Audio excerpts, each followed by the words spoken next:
चलिए आइए खान साहब, आप कल शुरू करना पसंद फरमाएंगे?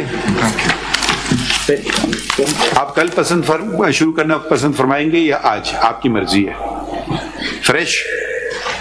You look tired.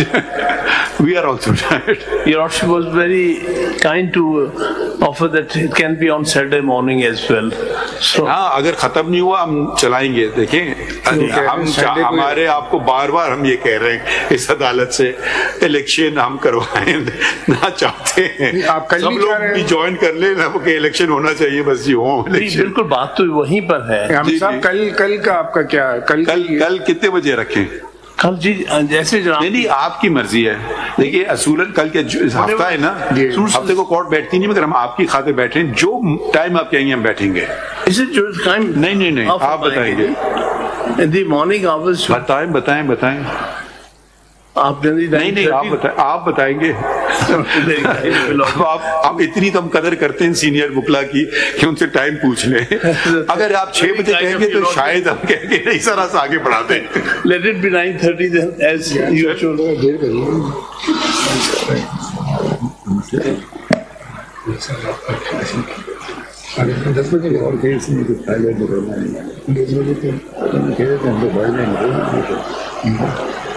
आप ठीक है, कुछ आपको कुछ गाइड कर रहे हैं, कुछ instructions? You want to make it 10? Actually, some instructions. 10 बजे कर लें। We'll also put in some thing in writing, because particularly the questions that have been raised, which I'd like to. Would you want? Have you been provided with these books? में लेके आएंगे बना के। Provided with these books? मिल गई आपको? जी, जो इन्होंने कुछ केस लॉ की बुक्स हैं, दे दीजिएगा मखदूम साहब इनको एक सेट। आप कल बना के लाएंगे? कल ही लेके आएंगे जो भी पेपर्स आपने बनाने? तो चलिए 10 बजे रख लेते हैं। हो सकता है फोटो कॉपी वगैरह में टाइम लग जाता है, तो 10 बजे वो आप during the course of the hearing भी हम ले सकते हैं, मगर आगाज तो कर लेना जरा, इस बात को खत्म कर लें वन वे और दी अदर। ठीक है sir, we are in your hands. Whatever you want, we will accommodate you to the extent of time. My Lord, ये ना समझें कि हम आपका इलेक्शन आपको सुनेंगे और आपको भी सुनेंगे जी, मगर आपके कोई अच्छा हाँ एक बात है, कोई मजीद पॉइंट्स हैं उनके अलावा? जी मैं सिर्फ इजाफी गुजारिश करूंगा, मैं रिपीट आज नहीं कर सकते हैं, 2-4 पॉइंट्स 2-4 मिनट्स में आप कर दें, फिर इनको फ्रेश स्टार्ट मिल जाए। मैं बिल्कुल इजाजत देता, जल्दी कर जी बिल्कुल।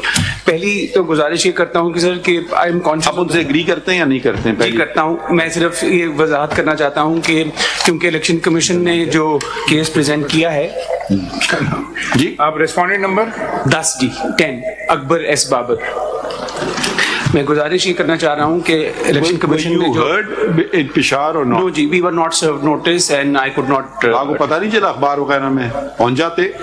What I learnt was that a notice will be issued, but it was not issued then. If I have to go by public notice, क्या पहुंच जाते? आज हमने नोटिस तो नहीं किया ना जी। खान साहब देखें अब ये कितने चुस्त हैं, पहुंच गए जी।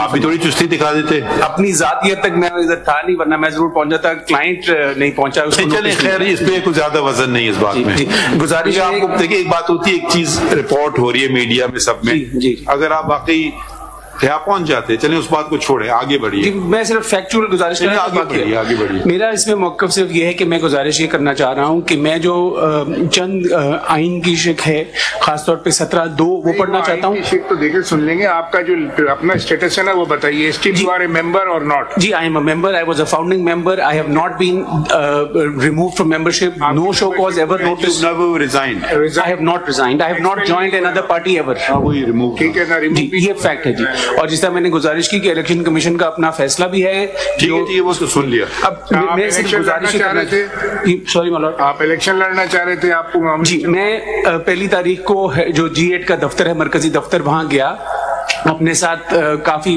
10-20 लोग लेकर गया, नॉमिनेशन पेपर लेने के लिए गया, कागजात जमा कराने की जो भी तफासील थी उनसे इंफॉर्मेशन लेने के लिए गया। मुझे कोई कागज या नॉमिनेशन पेपर या कोई रिक्वायरमेंट, कोई रूल प्रोसीजर नहीं दिया गया। मगर वो आपके हाथ है, कोई नॉमिनेशन पेपर की शक्ल हमें दिखाइए। मेरे पास नहीं है, मुझे नहीं दिया गया। बल्कि आपको नहीं दिया गया, मगर वो क्या लगता शक्ल उसकी कैसी है? मैंने जो इलेक्शन कमीशन में प्रोसीडिंग्स हुई उसका रिकॉर्ड जो मेरे पास है, उसमें भी मैंने उसकी शक्ल नहीं देखी जी। अगर नॉमिनेशन का कोई फॉर्मेट था, पेपर था, मैंने नहीं देखा जी।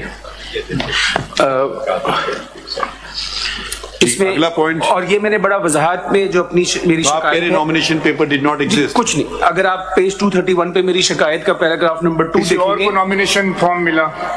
मेरे इल्म में नहीं है जी। अच्छा बताइए।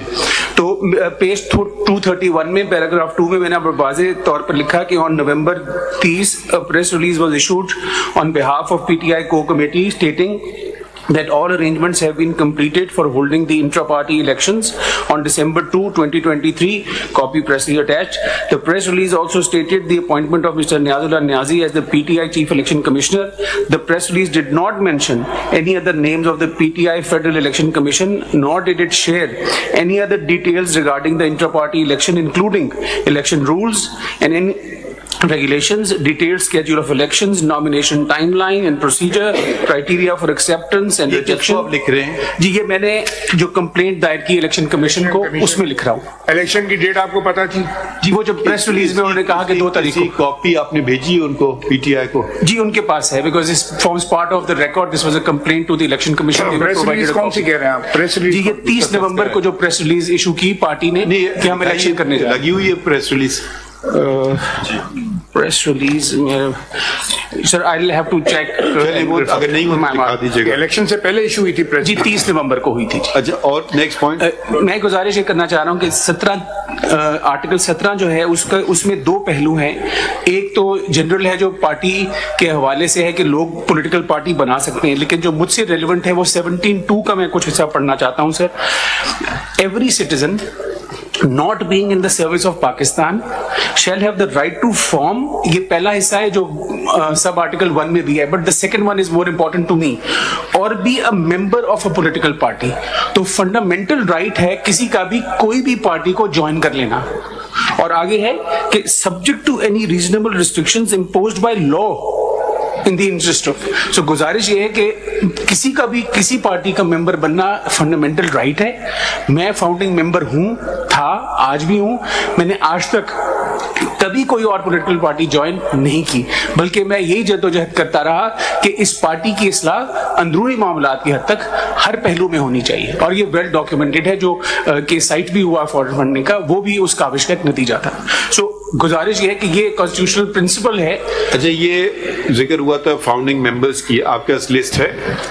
मेरे पास पुराना आइन है जिसपे मेरा नाम है, मैं फराहम कर सकता हूँ। वो कल ले आइएगा। जी, मैं जी। और वो फाउंडिंग मेंबर्स में आप हैं कोई या नहीं है? सर, आई हैव टू देख लीजिएगा। मुझे ये जरूर मालूम है कि मैं कल बता दीजिएगा, अगर या तो आज जवाब दें या फिर कल। सर, दूसरा मैं सेक्शन 218(3) जिसका हवाला दिया गया है, उसको मैं समझता हूं कि 17(2) के साथ पढ़ना चाहिए, क्योंकि उसमें जो ऑर्गेनाइजेशन ऑफ इलेक्शन है, सेक्शन 218 सब सेक्शन 3 जी, आर्टिकल सब आर्टिकल 3 218 तो नहीं जिक्र किया। 218 It shall be the duty of the election commission to organize and conduct the election and to make such arrangements as are necessary। अच्छा, आप आइन पढ़ रहे हैं? जी, आइन का। हाँ, तो उन्होंने पढ़ा जी, वो पढ़ा। हाँ। मैं सिर्फ गुजारिश कर रहा हूं कि इंडिविजुअल मेंबर के हवाले से 17(2) को, उस पोर्शन को, मेरी मेंबरशिप को 218(3) के साथ पढ़ना है, और फिर 219(e) के साथ भी पढ़ना है। बट एक और आपके मेंबरशिप का तो सवाल उन्होंने क्या ऑब्जेक्ट किया है कि आप मेंबर नहीं है? जी, पेशावर हाई कोर्ट में जो पिटीशन है वहां पर उन्होंने ये कहा कि इज नॉट अ मेंबर, और अभी भी शुरू में दिखाइए किस पैराग्राफ में कहा है।